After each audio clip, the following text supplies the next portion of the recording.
Hello guys, সবাই কেমন আছো? আশা করছি সবাই ভালো আছো। আমিও ভালো আছি।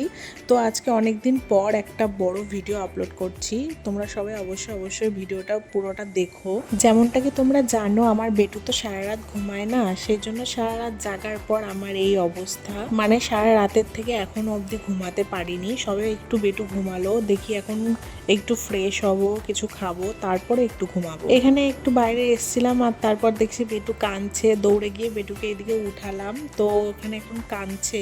ওকে দেখো এখানে চুপ করানোর চেষ্টা করছি, আরো কান্না করে যাচ্ছে। এত যে ঘুম কম আমার বাচ্চাটার, কি আর বলবো। তোমরা প্লিজ আমাকে কিছু সাজেস্ট করো যেন আমার বেটুটাকে একটু বেশি ঘুম পাড়াতে পারি আমি। এখানে ওর সঙ্গে আমি কত গল্প করছিলাম, কত কিছু বলছিলাম, তাও ঘুমায় না। তো একটুখানি ওকে ঘুম পাড়ানোর পর আমি এখানটা একটু চা বিস্কুট খাচ্ছি। ও ঘুমিয়ে গেলে আমাকে খুব তাড়াতাড়ি সবকিছু করতে হয় যেন ও আবার ঘুম থেকে না উঠে পড়ে। এইদিকে দেখো, এটা অনেক পুরনো একটা কাপ যেটাতে আমার দিদির আর আমার ভাইয়ের ছবি আছে। তো এইদিকে দেখো আরেকজন উঠে টুলটুল করে তাকিয়ে আছে। ওই যে তোমাদেরকে বললাম না, আমাকে তাড়াতাড়ি করে সবকিছু করতে হয়, যে কখন জানি উঠে পড়বে। একটু পরে বেটুকে বাবার কাছে দিয়ে আমি স্নান করতে গেছিলাম। এখানে স্নান করে চলে এসেছি। আর এদিকে দেখো আমার গালে কত ব্রণ হয়েছে, ব্রণর অনেক দাগ রয়েছে মুখে। একটু হওয়ার আগের থেকে এই দাগগুলো আছে, এখনো শেষ হয়নি। তো আমি এখানে তাড়াতাড়ি দেখো রেডি হয়ে বাবার কাছে চলে গেলাম, কারণ বাবা বেশিক্ষণ ওকে রাখতে পারবে না।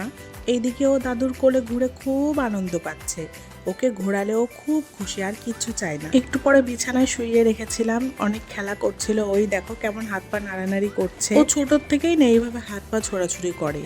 তারপর ও বিছানায় কিছুতেই থাকতে চাইছিল না, তাই জন্য আমি বাইরে নিয়ে একটু ঘুরে বেড়াচ্ছিলাম। আর আমি ওকে এইভাবে নিয়ে বেশিক্ষণ ঘুরতেও পারি না, আমার কোমর লেগে আসে, সেলাই ব্যথা চালু হয়ে যায়। তাও এই বাড়িতে আমি বেশি ওকে নেই না, কারণ সবাই থাকে ওকে নেওয়ার জন্য। আজকে তো ওর মাসিমণিও আসছে। ও হওয়ার পর দিদি এই প্রথম আসছে ওকে দেখতে। কোলে থাকতে থাকতে বেটু ঘুমিয়ে গেল, তারপর ওকে এখানে শুইয়ে দিয়েছি। আমি এখন একটু খাবো। মা আমাকে একটু ডালিয়া করে দিয়েছিল, খাওয়া দাওয়া করে একটু ঘুমিয়েছিলাম। আর দেখো ঘুম থেকে উঠেছি, উঠেই মুখ চোখ কেমন ফুলে গেছে আমার। আমি তো অপেক্ষা করছিলাম, রাস্তার দিকে তাকিয়েছিলাম যে দিদি কখন আসবে। আর দেখো ওই যে রাস্তার দিকে আমি তাকিয়ে আছি, আর হঠাৎ করে দেখছি কি আমি ভিডিও করছিলাম আর সঙ্গে সঙ্গেই দিদি চলে এসছে। ওকে ও দূরের থেকে দেখে তো আমি তাড়াতাড়ি করে বাইরে গেলাম। বাইরে গিয়ে এই দেখো এইদিকে দিদি আসছে, ভাই গেছিল ওকে আনতে। তোর মেসোমশাই ছুটি পায়নি বলে আসতে পারেনি, তাই জন্য ওর মাসিমণি একাই আসছে। আর দেখো খুশিটা, এদিকে আমাকে না দেখেই চলে যাচ্ছে সরাসরি ভাগনাকে দেখার জন্য। এইদিকে দেখো খাজানা খুলছে দিদি, কারণ ও যতবারই আসুক না কেন আমার জন্য এই বাকরফুলিগুলো অবশ্যই আনবে। এদিকে ভাই ফ্রিজ দেখছিল, কারণ ও ফ্রিজ কিনবে নাকি নতুন। এই যে দেখো মাসিমণি কোলে নিয়েছে ভাগনাকে। ও প্রত্যেকদিন ভিডিও কল করতো আর ভিডিও কলে দেখতো, আর আজকে সামনে থেকে কোলে নিয়ে কি যে খুশি হয়েছে। দিদি বেটুর জন্য দুটো বালা এনেছিল, ওকে পরিয়ে দিয়েছে। দেখো হাতে কেমন ঘলঘল করছে। তারপর বাবার জন্য লুঙ্গি এনেছে, গামছা এনেছে। আর এইদিকে দেখো বেটুর জন্য একটা কাঁথা বানিয়ে নিয়ে এসেছিল, ও ডিজাইন করা, ও নিজে হাতে বানিয়েছে। এটা খুব সুন্দর লেগেছে আমার। আর এনেছে বেটুর জন্য ছোট্ট ছোট্ট প্যান্ট, ছোট্ট ছোট্ট গেঞ্জি, জামা।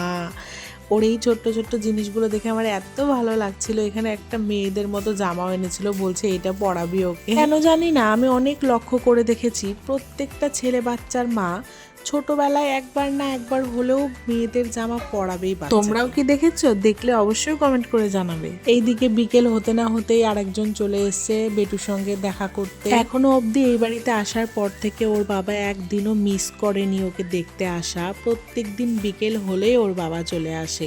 বেশিক্ষণ থাকে না, 5 মিনিট 10 মিনিট যেটুকুনো টাইমে থাকুক, মানে এসে দেখা করবে, একটু গল্প করবে ওর সঙ্গে, আর তারপর চলে যাবে। বেটুর বাবা না সহজে নিজের ভালোবাসাটাকে প্রকাশ করতে পারে না, কিন্তু বেটুর ক্ষেত্রে পুরোটাই আলাদা। আমি এই ভিডিওগুলো অনেক যত্ন করে রেখে দেব, ও যখন বড় হবে তখন ওকে সব দেখাবো। আমার এই ছোট্ট বাচ্চাটা একদিন অনেক বড় হয়ে যাবে, এই দিনগুলো আর ফিরে পাবো না। যাই হোক, আজকের ভিডিওটা এখানে শেষ করছি। ভিডিও যদি তোমাদের ভালো লেগে থাকে তাহলে অবশ্যই একটা লাইক করে চ্যানেলটা সাবস্ক্রাইব করে দিও। Thank you for watching.